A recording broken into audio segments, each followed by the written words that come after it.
शांति। आज 24 अगस्त 2023 की बाबा की साकार मुरली है। मुरली के महावाक्य हैं, मीठे बच्चे, अव्यभिचारी याद से ही तुम्हारी अवस्था अचल अडोल बनेगी। पुरुषार्थ करो, एक बाप के सिवाय दूसरा कुछ भी याद न आए। प्रश्न है, शिव बाबा कौन सी सर्विस करते हैं और तुम बच्चों को क्या करना है? उत्तर है, संगम पर शिव बाबा सभी आत्माओं को कब्र से निकालते हैं, अर्थात आत्माएं जो देह अभिमान में आकर पतित बन गई हैं, उन्हें पतित से पावन बनाने की सर्विस करते हैं। तुम बच्चे भी बाप के साथ साथ सबको शांति धाम और सुख धाम का रास्ता बताने के लिए लाइट हाउस बनो। तुम्हारी एक आँख में मुक्ति और दूसरी आँख में जीवन मुक्ति हो। गीत है, किसने यह सब खेल रचाया। ओम शांति। यह वास्तव में भक्ति मार्ग का गीत है। कोई है ज़रूर जिसकी यह महिमा है। बच्चे अच्छी रीति समझ सकते हैं कि यह बाप ही है जो सब कुछ करते हैं, करन करावन हार हैं। सिख लोग बहुत महिमा गाते हैं क्योंकि नया धर्म है और यह है बहुत पुराना धर्म। गाते हैं एक ओंकार। ओम का अर्थ भी बाबा ने बहुत अच्छी रीति समझाया है। वह तो बहुत लंबा चौड़ा अर्थ कर देते हैं। मैं कहता हूँ, मैं परमात्मा परम धाम का रहने वाला हूँ। मैं पुनर्जन्म में नहीं आता हूँ, तुम पुनर्जन्म में आते हो। बाप बच्चों को बैठ परिचय देते हैं। मैं बच्चों के सामने ही प्रत्यक्ष हूँ, इन्हों को समझाया है। मैं हूँ परमपिता परमात्मा, जिसको तुम आत्माएं भक्ति मार्ग में याद करती हो। ओ गॉड फादर, उनकी महिमा भी है। पतित पावन, रहम दिल, लिबरेटर, उनको गाइड भी कहते हैं। यह है पांडव सेना। पंडा मुक्ति जीवन मुक्ति की राह बताता है। गाते भी है ना, नैया मेरी पार लगाओ। बरोबर परमात्मा को खिवैया भी कहते हैं, बागवान भी कहते हैं। कहते हैं तुम कितने मस्त थे। सतयुग त्रेता में बेपरवाह बादशाह थे, कितने वैभव थे। श्रीनाथ द्वारे में कितने वैभव खिलाते हैं, पक्की रसोई बनाते हैं। जगन्नाथ के मंदिर में दाल चावल बनाते हैं, वहाँ काले चित्र दिखाते हैं। अभी तुम सब काले हो।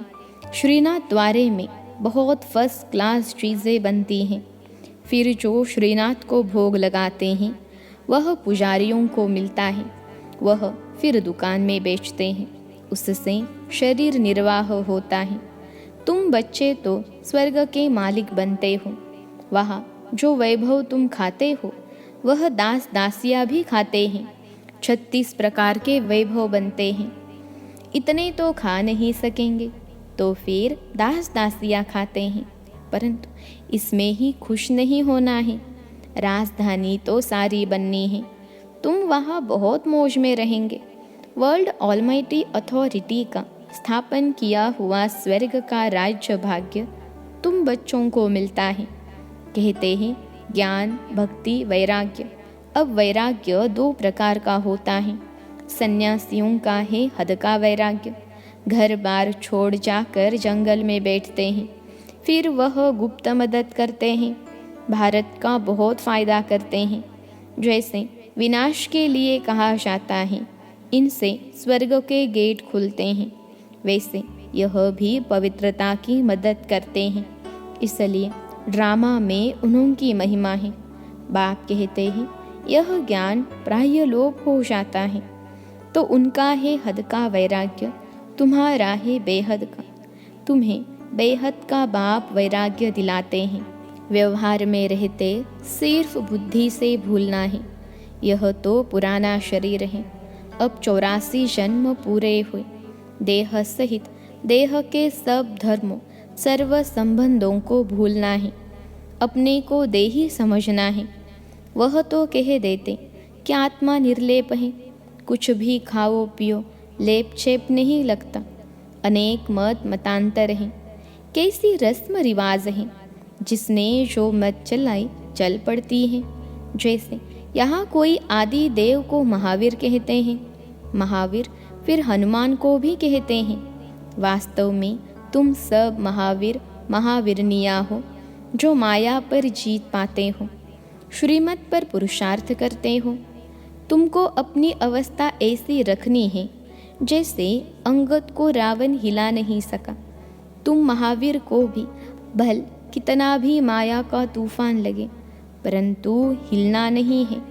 यह अवस्था अभी नहीं होगी, पिछाड़ी में ऐसी अवस्था होनी है। कितने भी विकल्पों के तूफान आए, लेकिन अडोल रहना है। अव्यभिचारी याद रहे और किसकी याद न आए, इसमें मेहनत बहुत करनी है। पिछाड़ी में ही अचल अडोल बनेंगे। अचल घर यादगार है ना, उसके ऊपर गुरु शिखर है। अभी तुम समझते हो ऊंचते ऊंच है शिव बाबा, वह है रचयिता। पहले पहले क्या रचते हैं वह भी बुद्धि में रखना है। ऊंचते ऊंच है शिव बाबा, फिर हैं ब्रह्मा विष्णु शंकर सूक्ष्म वतनवासी।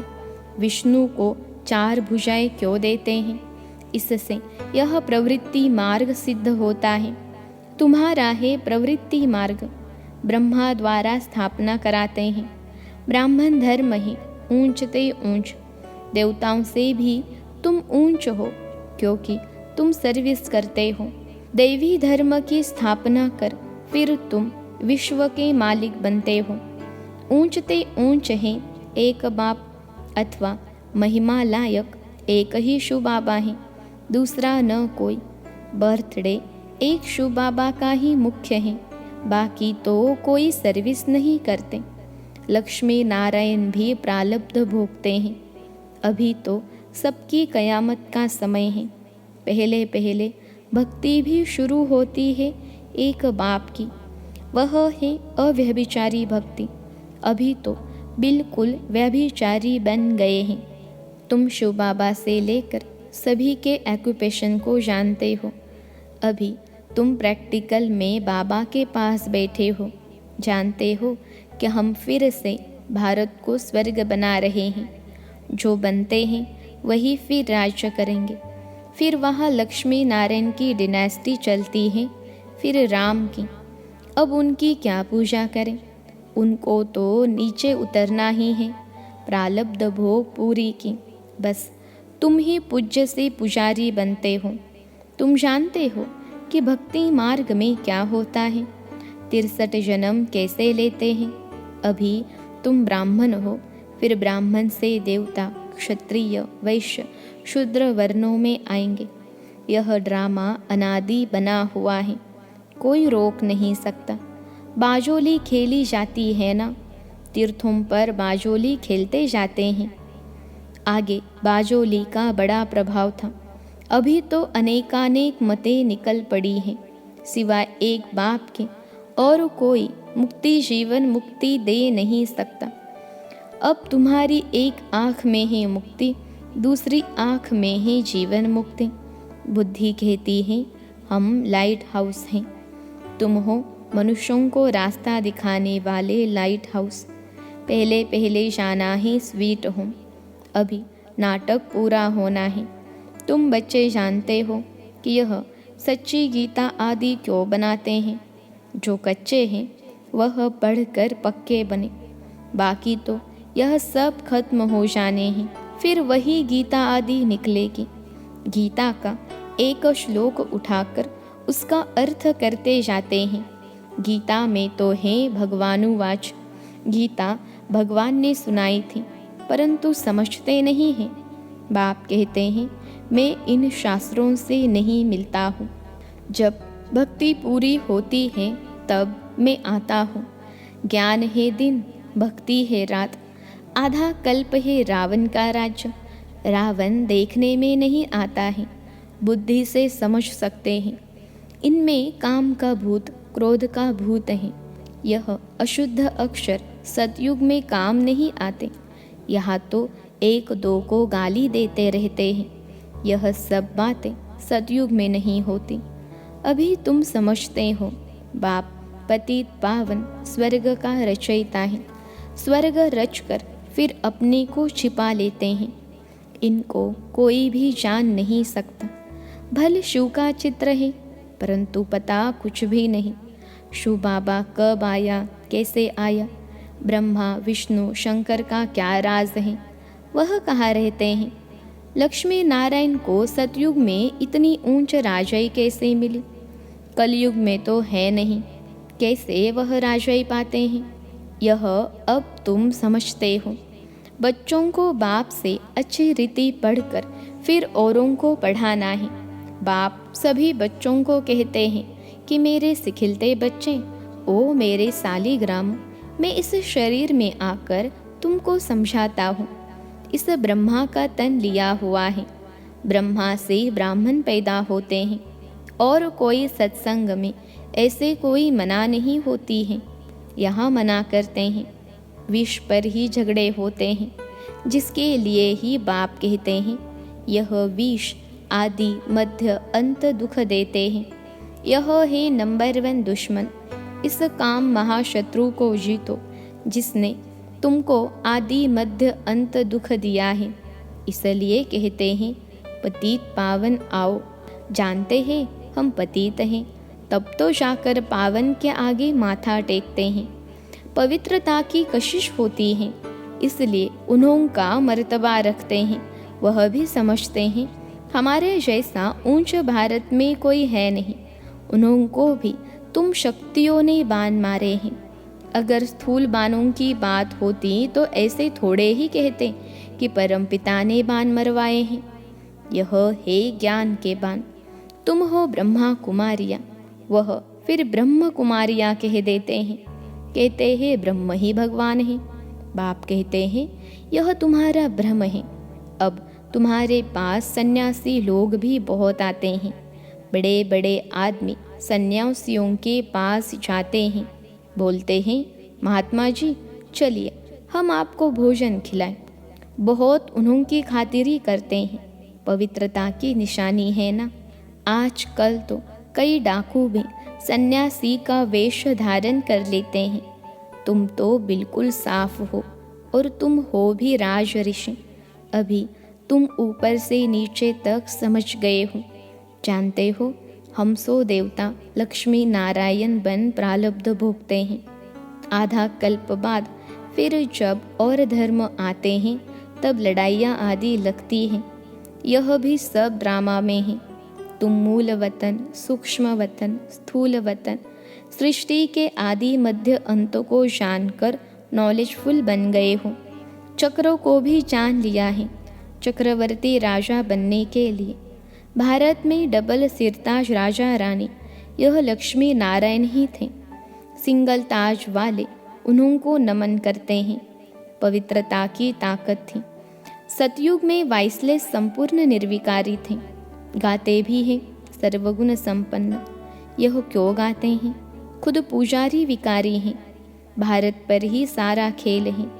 डबल सिरताज और सिंगल सिरताज, अभी तो 9 ताज। तुम सारे सृष्टि चक्रों को समझ गए हो। क्रिएटर, डायरेक्टर, मुख्य एक्टर कौन है तुम अभी जानते हो। फिर तुम देवता बन जाएंगे। माया की जो कीचड़ लगी है वह धोई जाती है। बाप कहते हैं मैं धोबी भी हूँ, बड़े ते बड़ा सुनार भी हूँ। तुम्हारे जेवर को अभी भट्टी में डालते हैं। तुम सच्चा जेवर बन जाएंगे। बाप बैरिस्टर भी हैं। तुमको 5 विकारों की जेल से छुड़ाते हैं, लिबरेट करते हैं। तुम रावण की जेल में हो। जेल से छुड़ाने लिए वकालत सिखलाते हैं कि अपने को कैसे छुड़ाओ। बाप कहते हैं मैं अपना कार्य कर तुमको राज्य भाग्य दे, फिर मैं गुम हो जाऊंगा, तुम सुखी बन जाएंगे। तुम राजधानी ले लेंगे, फिर मैं वानप्रस्थ में बैठ जाऊंगा। अच्छा, सबसे भाग्यशाली कौन है? बाबा कहते हैं कि कन्याएं भाग्यशाली हैं। बाबा कहते हैं मैं तो अपना फर्ज पालन करता हूँ। तुम पति दुखी हो, पुकारते हो, तो बाप का फर्ज है बच्चों को मुक्ति, जीवन मुक्ति देना। ऐसा मुक्तिदाता और कोई नहीं। बाकी टाइटल वह लोग बहुत रखवाते हैं, परंतु है बिल्कुल रॉन्ग। मनुष्यों की बिल्कुल ही विनाशकाले विपरीत बुद्धि है। तुम बच्चे बाबा बाबा कहते रहते हो, मनुष्य थोड़े ही इस राज को समझेंगे। वह समझेंगे शायद इस बाबा को याद करते हैं। तुम बच्चे जानते हो कि अनेक बार बाबा ने हमको स्वर्ग का मालिक बनाया है। यह ही ईश्वरीय जन्म। बाप कहते हैं सिर्फ एक मुझे याद करो, इसमें ही मेहनत है। अच्छा, मीठे मीठे सिखिलते बच्चों प्रति माता पिता बाप दादा का याद प्यार और गुड मॉर्निंग। रूहानी बाप की रूहानी बच्चों को नमस्ते। हम रूहानी बच्चों की सिखिलते रूहानी माता पिता बाप दादा को याद प्यार, गुड मॉर्निंग और नमस्ते बाबा नमस्ते। धारणा के लिए मुख्य सार। पहली पॉइंट है, बाप से अच्छी रीति पढ़कर औरों को पढ़ाना है। लाइट हाउस बन सबको मुक्ति जीवन मुक्ति की राह दिखानी है। दूसरी पॉइंट है, एक बाप की अव्यभिचारी याद से अपनी अवस्था एक रस अचल अडोल बनानी है। महावीर बनना है। आज का वरदान है, अलौकिक रीति की लेन देन द्वारा सदा विशेषता संपन्न बनने वाले फ्राक दिल भव। अलौकिक रीति की लेन देन द्वारा सदा विशेषता संपन्न बनने वाले फ्राक दिल भव। विश्लेषण है, जैसे किसी मेले में जाते हो तो पैसा देते और कोई चीज़ लेते हो। लेने से पहले देना होता है। तो इस रूहानी मेले में भी बाप से अथवा एक दो से कुछ न कुछ लेते हो, अर्थात स्वयं में धारण करते हो। जब कोई गुण अथवा विशेषता धारण करेंगे तो साधारणता स्वतः खत्म हो जाएगी। गुण को धारण करने से कमजोरी स्वतः समाप्त हो जाएगी। तो यही देना हो जाता है। हर सेकेंड ऐसी लेन देन करने में फ्राक दिल बनो तो विशेषताओं से संपन्न बन जाएंगे। आज का स्लोगन है, अपनी विशेषताओं का प्रयोग करो तो हर कदम में प्रगति का अनुभव होगा। अपनी विशेषताओं का प्रयोग करो तो हर कदम में प्रगति का अनुभव होगा। अच्छा, ओम शांति।